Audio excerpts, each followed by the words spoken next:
नमस्कार दोस्तों, मैं शोभित मिश्रा स्वागत करता हूं आप सभी का अपने YouTube चैनल यूनिक सॉल्यूशन में। चलिए आज करंट अफेयर के अंतर्गत हम लोग कोरोना वायरस के म्यूटेशन को समझ लेते हैं और साथ में इसके विश्व में जो अलग अलग वेरिएंट पाए गए हैं उनके नामकरण को भी समझ लेते हैं और साथ में चैनल से जुड़े रहने के लिए चैनल को सब्सक्राइब भी कर सकते हैं। अब इस बात से आप परिचित हैं कि जो कोरोना वायरस है यह SARS-CoV-2 इस परिवार का सदस्य है। SARS-CoV-2 इस परिवार का सदस्य है और इस वायरस से जो होने वाली बीमारी है वह कोविड-19 बोली गई। जो कोरोना वायरस है वह SARS-CoV-2 इस परिवार का सदस्य है और जो इससे होने वाली बीमारी है वह कोविड-19 बोली गई। तो आखिर म्यूटेशन क्या है? पिछले साल जब हम लोगों ने देखा कि कोरोना वायरस की जब शुरुआत हुई, इसके या संक्रामक बीमारी के रूप में, एक पेंडेमिक के रूप में विश्व में सामने आई और धीमे धीमे लगभग पूरे विश्व में फैल गई, तो उसको पहली लहर बोला गया और आज इस साल हम लोग देख रहे हैं उसको दूसरी लहर बोला जा रहा है। तो क्या पहली लहर, क्या दूसरी लहर?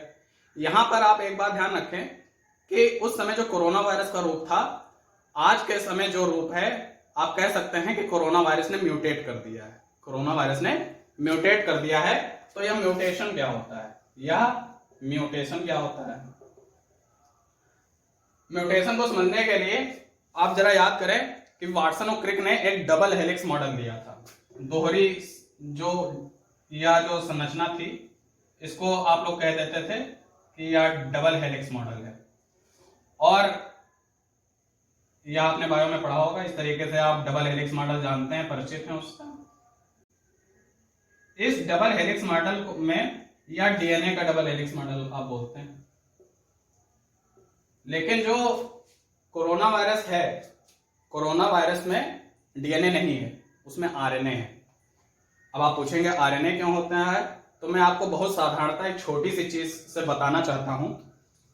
आप इस बात से तो परिचित ही अब हो गए हैं कि कोरोना वायरस के लिए जो हम लोग प्रमुख टेस्ट मानते हैं वह आरटीपीसीआर है। आरटीपीसीआर है। अब आप पूछेंगे आरटीपीसीआर टेस्ट जो है, इससे तो हम लोग परिचित हैं।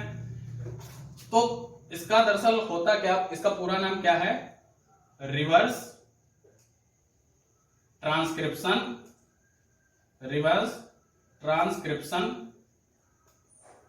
पॉलीमेराइज्ड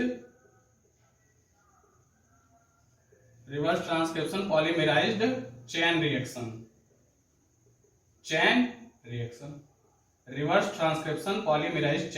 यह आरटीपीसीआर का पूरा नाम होता है।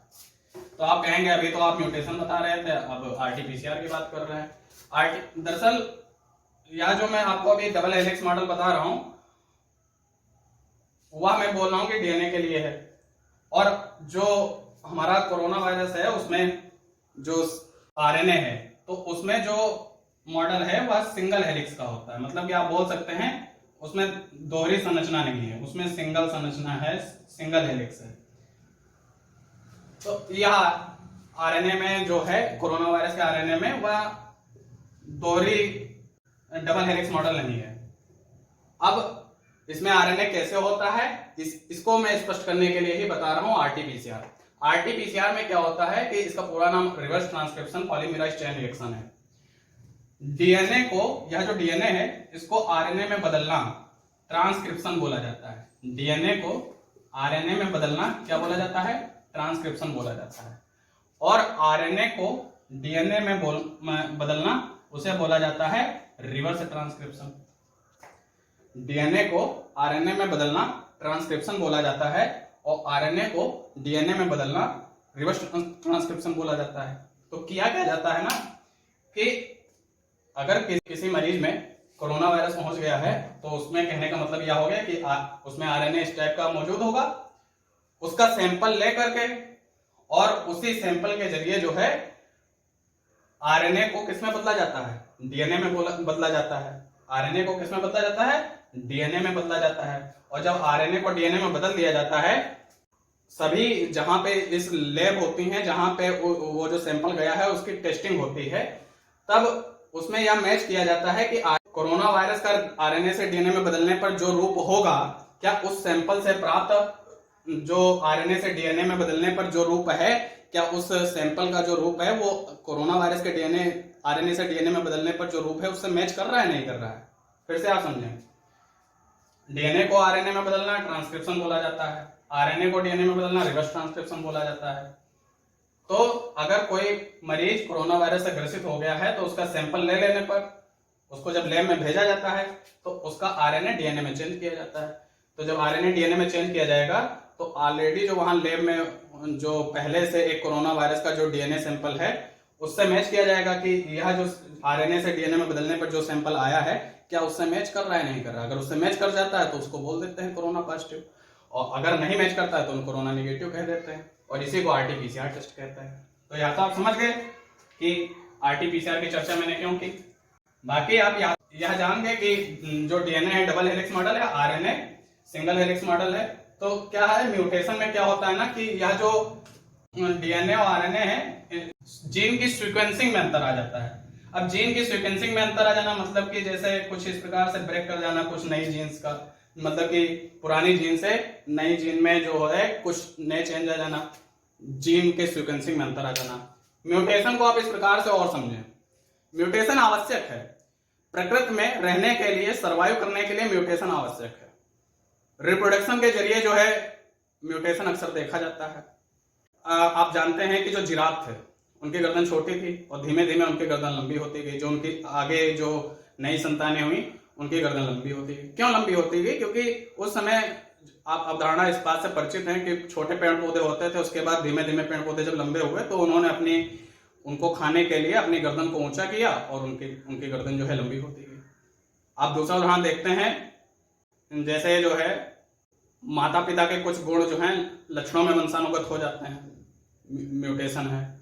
या आप इसको और समझना चाहें तो आप कह सकते हैं जो प्राकृतिक चयन होता है, नेचुरल सिलेक्शन, म्यूटेशन उसी को लगभग बोला जा रहा है। तो मतलब कि जो यहां पर जो जीन की सीक्वेंसिंग में अंतर आ जाता है उसी को म्यूटेशन कहा गया और रिप्रोडक्शन के जरिए संभव हो पाता है। तो जो यह कोरोना वायरस था, यह कोरोना वायरस आप जानते हैं, बहुत बार इसका चित्र आप न्यूज में अक्सर देखते रहते होंगे। इस तरीके से उस पर स्पाइक्स लगी होती हैं, और यह जो स्पाइक्स होती हैं यह प्रोटीन की बनी होती हैं। यह स्पाइक्स किसकी बनी होती हैं? प्रोटीन की बनी होती हैं। तो जब कोरोना वायरस ने अपनी संख्या को बढ़ाया तो क्या हुआ कि जो उसकी स्पाइक्स, जो नई स्पाइक्स आई उनमें जो प्रोटीन थी, प्रोटीन में चेंज आ गया, और जब प्रोटीन में चेंज आ गया तो उसी को बोल दिया गया कि जो यह कोरोना वायरस है इसने अपने आप को म्यूटेट कर लिया। अब देखा गया, वैज्ञानिकों ने शोध में पता लगाया कि जो यह नया कोरोना, मतलब कि कोरोना वायरस का जो नया रूप है, जो म्यूटेट हुआ रूप है, उसके जरिए जो वायरस फैल रहा है वह ज्यादा संक्रामक है। मतलब कि अगर पहले 1 से 3 लोगों में फैलता है और वही कुछ ज्यादा लोगों में फैल रहा है, 1 से 5 लोगों में फैल रहा है, तो ज्यादा संक्रामक है। वही भारत में देखा गया कि जो दूसरी लहर आप बोलते हैं आई, उसमें वायरस जो था उसने म्यूटेट होकर ज्यादा संख्या में लोगों को संक्रमित किया। लेकिन यह सत्य बात है और वैज्ञानिकों के अनुसार कि अगर कोई वायरस ज्यादा संक्रामक हो गया है तो उससे होने वाली मृत्यु कम हो जाती है, लेकिन अगर कोई वायरस कम संक्रामक है तो उससे होने वाली मृत्यु ज्यादा होती है। संक्रमित जो किया उसने लोगों को वो तो एक बड़ी संख्या में किया, लेकिन होने वाली मृत्यु उस हिसाब से कम थी। तो इस प्रकार से देखा गया कि भारत में ही नहीं, पूरी दुनिया के अलग अलग देशों में अलग अलग तरीके से वायरस के अलग अलग रूप देखने को मिले। उसी तरीके से आप देखेंगे कि यूनाइटेड किंगडम यूके में जो वायरस का नया रूप देखने को मिला वह B.1.1.7 यह रूप देखने को मिला। उसी तरीके से साउथ अफ्रीका में वायरस का जो रूप देखने को मिला वह B.1.351 यह रूप देखने को मिला। ब्राजील में वायरस का जो रूप देखने को मिला वह P.1 था। इंडिया में, भारत में जिस वायरस के कारण दूसरी लहर आई वह B.1.617.2 यह वायरस जो म्यूटेशन के बाद में जो वायरस का जो रूप आया, आप कहेंगे यह क्या है? यह जो नया रूप आया वायरस का जो नया रूप आया, जो नया वेरिएंट आया, उसका वैज्ञानिकों के द्वारा दिया गया नेम है। ये जो है वैज्ञानिकों के द्वारा दिया गया नेम है, और इसी नेम को जो है नया कोविड वेरिएंट बोला गया। क्या बोला गया? कोविड वेरिएंट बोला गया। इसी नाम को क्या बोला गया? कोविड वेरिएंट बोला गया। और यह कोविड वेरिएंट कैसे आए? पुराने कोरोना वायरस के म्यूटेशन से नए कोविड वेरिएंट आए। अब देखा गया कि जैसे कि जब चाइना में वायरस फैला वुहान से, तब उसको वुहान वायरस, चाइनीज वायरस बहुत सारे लोगों ने बोला। उसके बाद में जब भारत में जब यह वायरस फैला म्यूटेशन के बाद में, तब भारत के लोग जो अन्य देशों में रह रहे हैं उनको एक निम्न दृष्टि से देखा जाने लगा, और इंडियन वायरस नाम से इसको बुलाया जाने लगा। और जब किसी बीमारी को किसी देश के नाम से जाना जाने लगता है, तो उस देश की छवि तो खराब होती ही है, साथ में वहां के जो निवासी हैं, जो विदेशों में रह रहे हैं, उनके साथ एक रेसिज्म फैलने लगता है। ठीक है, घृणा भावना फैलने लगती है। और इस घृणा भावना को कम करने के लिए, दूसरे देशों के नाम को ना जोड़ने के लिए जो है WHO ने इनके नामकरण के लिए एक पद्धति अपनाई, जिसमें ग्रीक भाषा के जो लेटर्स होते हैं, आप जानते हैं गणित और विज्ञान में अक्सर प्रयोग में लाते होंगे, अल्फा, बीटा, गामा, डेल्टा, इस प्रकार के लेटर्स का प्रयोग किया। तो उसी तरीके से जो यूनाइटेड किंगडम में जो वायरस पाया गया B.1.7, इस वायरस को WHO ने कहा कि इस वायरस को उस देश के नाम से नहीं बल्कि अल्फा नाम से बोला जाएगा, कि यह अल्फा वेरिएंट है। साउथ अफ्रीका में जो वायरस पाया गया B.1.351, उसको बीटा बोला गया। यह ग्रीक लेटर्स हैं, उसको बीटा बोला गया। जो ब्राजील में वायरस पाया गया, उसको कहा गया कि वो गामा बोला जाएगा, गामा बोला गया। और जो इंडिया में वायरस पाया गया, उस वायरस को WHO ने कहा कि उसको डेल्टा बोला गया। क्या बोला गया? डेल्टा बोला गया। तो इस तरीके से आप देखेंगे कि जो वायरस के नामकरण में जो भारत में जो वायरस का म्यूटेट हुआ रूप है, उसका नाम डेल्टा दिया गया।